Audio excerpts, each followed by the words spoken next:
Hello everybody, it is I, Sir Beardian, and once more I welcome you aboard the Hype Train. We are halfway through March, and we are almost to the end of ground combat. Now, so far we've been talking about what happens on the ground. Today, let's talk about what happens above it. In C# Aurora, fighter-sized ships can be equipped with a brand new component, the Fighter Pod Bay. This is similar in function to a small box launcher, except it will only hold fighter pods. Fighter pods are created on the missile design window. The various pod options, such as bombardment pod, autocannon pod, and air-to-air pod, will appear when the requisite technology has been researched. When one of these options is selected, the warhead strength field is replaced by a pod size field. The player can choose the pod size, with larger pods being more effective. The pod capabilities will be similar to the capabilities of equivalent sized ground unit components, although the fighter pods have more flexibility in design. For example, a bombardment pod will have 3 shots, armor penetration equal to rational weapon modifier times tons by 20 to the power of 0.6, and damage equal to racial weapon modifier times tons by 20 times power of 1.6. Fighter pods are ordnance in exactly the same way as missiles. They are built by ordnance factories, transported in magazines, and loaded onto fighters. Unlike missiles, they are not expended when fired and will function during ground combat phases. A fighter can be designed with fighter pod bays. Different pods can be assigned to those bays while the fighter is in a hangar, providing flexibility of loadout. The same fighter could be used from bombardment or autocannon pods, as long as the pod bays are large enough and the parent carrier has both types of pods available. The pods can be assigned to the fighter using the normal ordnance loadout. The pods require a missile fire control to operate, although this can be minimal size as there are no range or resolution restrictions. Pods can also be assigned to normal box launchers, so a fighter designed for space combat can also be used for ground combat in an emergency. However, box launchers are 3 times larger than the missiles, or pods, they are designed to fire, while fighter pod bays are equivalent in size to the pods, making fighter pod bays are a much more efficient way to mount the pods. Because of this efficiency, the minimal size fire control and no requirement for active sensors in ground combat missions, dedicated ground support fighters can be much smaller than their space combat equivalents. It is also possible to have hybrid designs mounting both pods and box launchers. Due to the requirement for smaller engines for dedicated ground support aircraft, ship engines can now be designed from 0.1 hull size in size. So that's fighter design. How do they work? Fighters equipped with fighter pods can provide support to ground unit formations during ground combat. To be eligible, a fleet with fighters is given an order to provide ground support with a friendly population as a destination. This order functions in a similar way to a follow order, with the order remaining in place until removed by the player. On the ground combat window, eligible fleets appear in their own section for each population. These fleets can be dragged and dropped onto formations in the same way as superior and subordinate formations. Fleets with this order that are at the target population cannot be targeted by normal naval combat or by service-to-orbit weapons.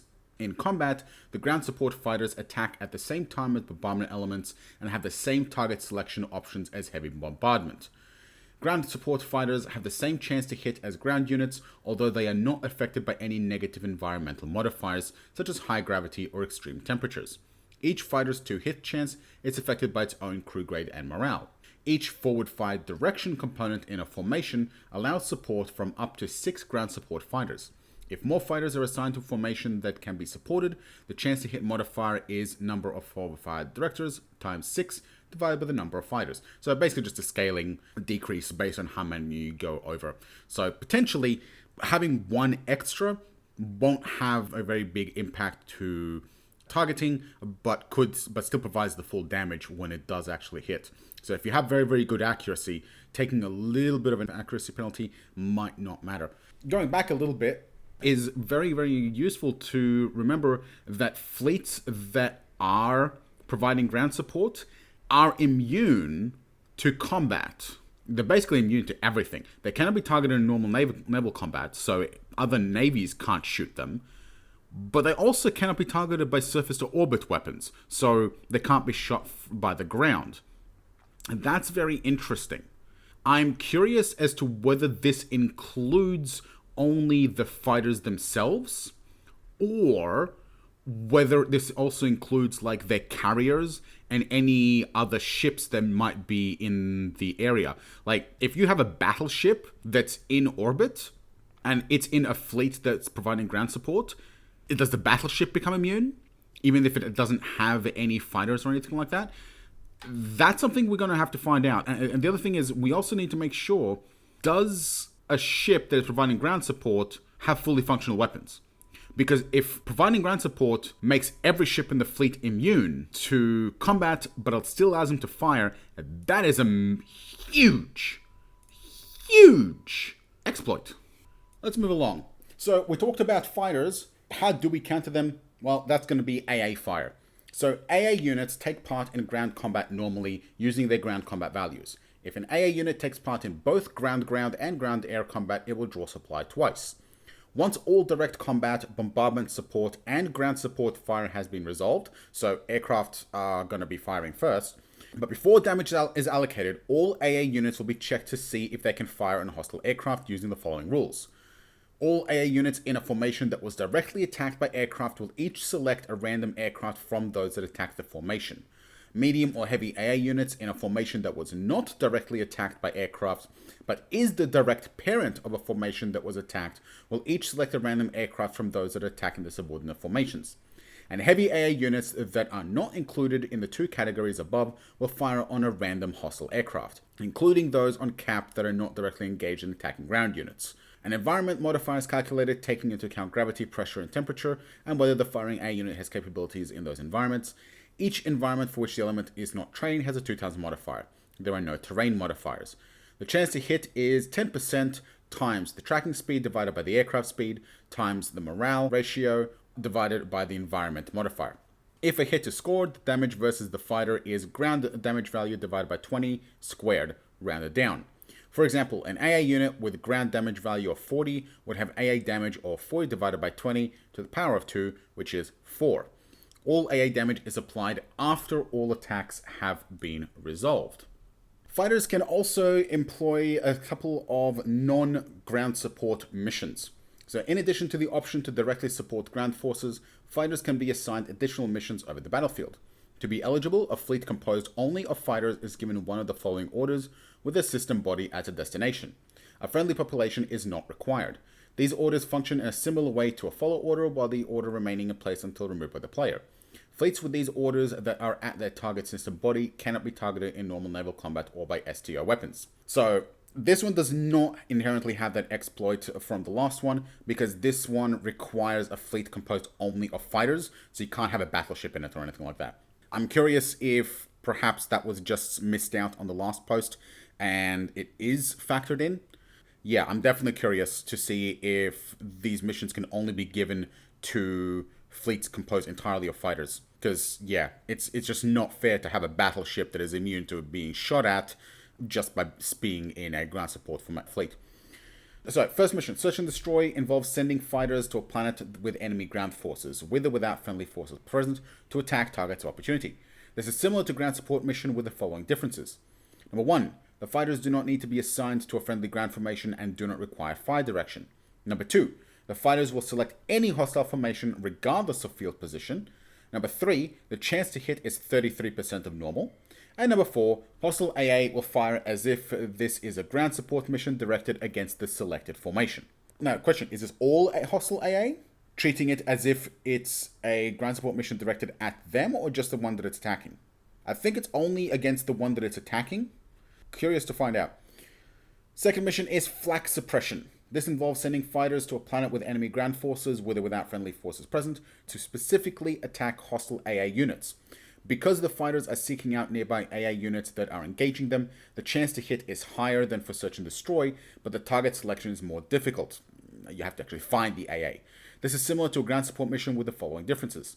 Fighters do not need to be assigned to friendly ground formation, do not need fire direction. Fighters will select any hostile formation regardless of field position. The chance to hit is 50% of normal.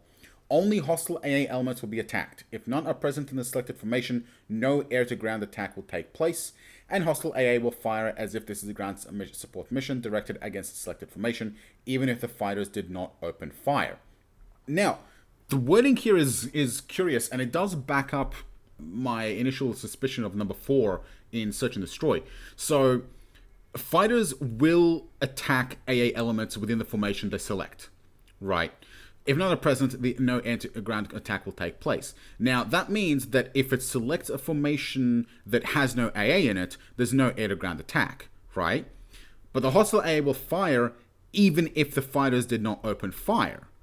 So, if hostile AA will fire on a fighter that is attacking a formation that doesn't have anti-air, that otherwise the fighter will be attacking, that means that hostile AA in a different formation than the one that is being attacked treats the fighters as if they were doing a ground support mission against themselves, if I'm reading this correctly. So, Search and Destroy and Flak Suppression, if the enemy has a little bit of AA in each formation, they're potentially going to absolutely shred any fighters coming in. So these could be extraordinarily dangerous missions for fighters that are completely unsupported. That will be very interesting to see exactly how effective these missions actually are. That said, it would be fantastic to come in and soften up some targets with some fighters before you actually land your potentially really expensive troops, especially if you can get really, really cheap fighters. Steve also mentions that combat air patrol may potentially be a mission. Now, this has not been included in non-support fighter missions post as of about 3 days ago when we started talking about ground missions. So he could have forgotten and he has coded it, or it might not be coded. Not really sure, but I guess we'll find out. Now, we talked about stuff in the air. Let's talk about stuff a little bit higher up. First up, coming down. Ships equipped with energy weapons can provide support to ground unit formations during ground combat. To be eligible, a fleet with energy weapons is given an order to provide orbital bombardment support with a friendly population as a destination. This order functions in a similar way to a follow order with the order on the ground combat window. Eligible fleets, those in orbit and with this order, appear under their own section of the tree view for each population with a parent node of orbital bombardment support. The ships in these fleets can be dragged and dropped onto formations in the same way as ground support fighters. Fleets with this order can still be targeted in normal naval combat or by STO weapons. They do not have the same protection as fighters on ground support missions.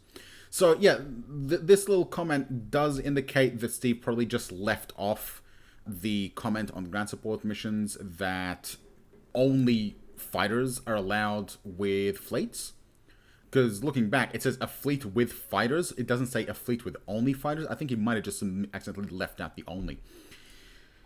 Either way, we'll find out. So in combat, the orbital bombardment ships attack at the same time as bombardment elements and have the same target selection options as heavy bombardment. Orbital bombardment ships have the same chance to hit as ground units, although they are not affected by any negative environmental modifiers, such as high gravity or extreme temperatures. So if you don't have bombardment or ground units that are capable of the environment, orbital bombardment may potentially be a better option for you. Each ship fires its weapons once per ground combat phase. Each ship's to-hit chance is affected by its crew grade and morale, plus 100% of the ground support bonus of the tactical officer and 50% of the ground support bonus of the ship's commander. The damage in ground combat for an energy weapon is equal to 20 times the square root of its point-blank damage in ship-to-ship combat. Armor penetration is equal to half the damage. Fractions are retained. For example, the AP over damage ratings will be 10 over 20 for a 10cm railgun round or Gauss cannon, 17.3 over 36.4 or 34.6 for a 10cm laser, 40 over 80 with a 25cm laser, and weapons roll for failure in the same way as in naval combat. We haven't talked about failure for weapons. We'll talk about that a little bit later. Ships cannot perform orbital bombardment if the ground combat phase if they fired in the preceding naval combat phase of the same increment. Each forward fire direction component in a formation allows support from a single ship in orbit or up to 6 ground support fighters.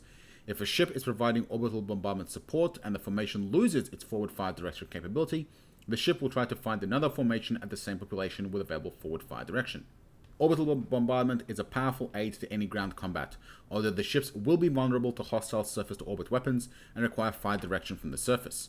Ships conducting orbital bombardment support will be firing far less often than a ship conducting general planetary bombardment, but will do so with more accuracy. This is because the ship will be firing on specific targets as directed by ground-based controllers when the right opportunity arises. Conversely, going up. A ground unit class has an option to mount a surface-to-orbit component. If this option is selected, the class must also select a weapon type. The weapon can be of any type researched by the owning race, including turrets and spinal weapons. Additional system will be automatically added based on the weapon chosen, creating an integrated component, similar to the Qs. For normal weapons, this will be created using options for 4x racial fire control range and 1x racial tracking speed. If the point defense weapon checkbox is clicked, the fire control will be created using options for 1x racial fire control range and 4x racial tracking speed. So, inverted. In all cases, the beam fire control will have a 25% range bonus versus the ship-mounted equivalent. The cost and size of the fire control will be 50% of the ship version due to its dedication to a single weapon. The active sensor will be resolution 1 and have range of at least equal to the maximum range of the weapon. The minimum size will be 5 tons. The sensor is fully functional and will detect targets in general, not just for the weapon. Size and cost are normal. The reactor will be designed to generate sufficient power for the weapon's capacitor. Size and cost are otherwise normal. And the ECCM option can be added by checking Include ECCM in the design window. Size is 50 tons and cost is half normal to reflect the dedication to a single weapon. These ground elements containing units with STO capability can set a number of different targeting options. For the moment, targeting and firing is handled automatically, though they may have a manual targeting option as well later on down the road. For those targeting options directed at ships, the player may also select the number of weapons per target, with 0 being all weapons. When a number other than 0 is chosen, the targets are cycled until all weapons are fired. Targets must be detected, hostile, and in range to be eligible. The target settings are as follows. Do not fire. Target random ship. Eligible ships are given a random order and the targeting cycles through them, or targets the first if number of weapons is 0. The targets will be cycled through multiple times if required for all weapons to fire. Target largest ships, this is descending order of size. Target smaller ships is ascending order of size. Fastest ship, arrange in descending order of speed. Slowest ship, arrange in ascending order of speed. The easiest ships are arranged in descending order of chance to hit. Target shipyards, the largest eligible shipyard that contact is targeted. I'm not entirely sure when this particular targeting option would ever be useful. If you want to target shipyards, wouldn't you use your orbital assets to do so? Like, I don't understand when you would ever want your surface-to-orbit troops to fire on shipyards. Because I don't realistically see any reason why you would ever bring your shipyard into hostile space. Actually, you know what? There is one instance where you can have this, which is multi-empire start on the same planet. That's the only instance I can ever see this option ever actually being selected. Target population targets the largest eligible population contact. Populations on the same system body as the STO element cannot be targeted. So this would be like if you're firing between moons. If you have multiple empires on different moons in the same around the same planet, this would be what you would use. Target ground forces targets the largest eligible ground forces contact, so same as same as populations, except targeting ground forces directly. Target STO ground forces, which is basically essentially counter battery fire in the little moon scenario. Fire defensive fire. When a salvo is about to hit a target within range of the STO weapon, the element will be eligible for point defense fire in the same way as a ship. So this allows you to protect itself, other ground forces, and any populations of the surface, orbital shipyards, and any nearby ships. This would basically replace PDC flak batteries. Final defensive fire surface only does the same thing, except only against surface targets. So it does not protect orbital shipyards or nearby ships. And area point defense fire is exactly the same as, well, area defense fire in space. When an STO element targets missiles, it will only fire until the missiles are destroyed. For the purposes of tracking weapon fire and recharging, each STO unit within the element is tracked separately. And last little element regarding surface-to-orbit weapons. STO elements that have not fired are detected with other ground forces as a ground forces contact. When an STO element fires, any races that are currently detecting it as part of normal ground forces will flag it as an STO element. Thereafter, those races will detect that element as an STO Ground Forces Combat, which is a new contact type. All known STO elements on a planet are grouped as a single STO Ground Forces contact. Players can choose to target either the known STO elements or the normal ground forces, which may contain undetected STO elements. An STO element may be known to some races and detected accordingly, while still being part of the normal ground forces contact for other races. The active sensors of STO elements are detected by EM sensors in the same way as any other active sensor. However, this is not sufficient to flag the STO element. So, you can hide surface-to-orbit weaponry from incoming fleets until they are in prime position to fire by telling them to hold fire.